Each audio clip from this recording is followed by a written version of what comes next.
સમાચારમાં આગળ વધીએ તો ગુજરાતમાં the Sabarmati report film tax free થઈ છે। ફિલ્મ નિહાળ્યા બાદ ગૃહ રાજ્યપ્રધાન હર્ષ સંઘવીએ એલાન કર્યું।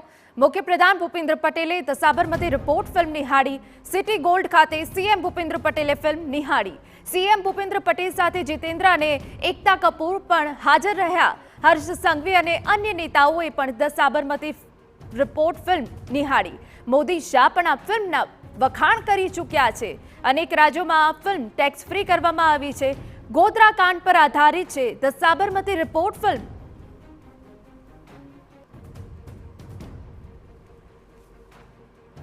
ધ સાબરમતી રિપોર્ટ ફિલ્મને લઈ હર્ષ સંઘવીનું નિવેદન પણ સામે આવ્યું।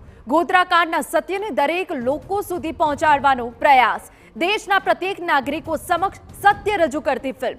દુનિયાના ખૂણે ખૂણે સાચી માહિતી અને ઘટના પહોંચશે। સીએમ સાથે રાજ્યના ચૂંટાયેલા પ્રતિનિધિઓ સૌ એક સાથે ફિલ્મ નિહાળી।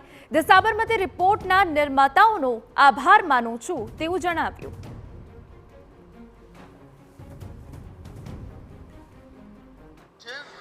દેશભરમાં the Sabarmati reports A Housefull જઈ રહી છે અને ખાસ કરીને ગુજરાતના મુખ્યમંત્રી શ્રી ભૂપેન્દ્રભાઈ પટેલ અને અમદાવાદ શહેરના નાગરિકોએ સાથે મળીને આજે આ ફિલ્મ નિહાળી છે અને મુખ્યમંત્રી શ્રી ભૂપેન્દ્રભાઈ પટેલે આ ફિલ્મને ગુજરાતમાં ટેક્સ ફ્રી ઘોષિત કરી। તો સીએમ સાથે જીતેન્દ્ર અને એકતા કપૂરે પણ આ ફિલ્મ નિહાળી હતી। આપને જણાવી દઈએ કે જ્યાં હર્ષ સંઘવી અને અન્ય નેતાઓએ પણ આ ફિલ્મ નિહાળી હતી। અનેક રાજ્યોમાં પણ આ ફિલ્મ ટેક્સ ફ્રી કરવામાં આવી છે અને તે બાદ ગુજરાતમાં પણ હવે આ ફિલ્મ ટેક્સ ફ્રી।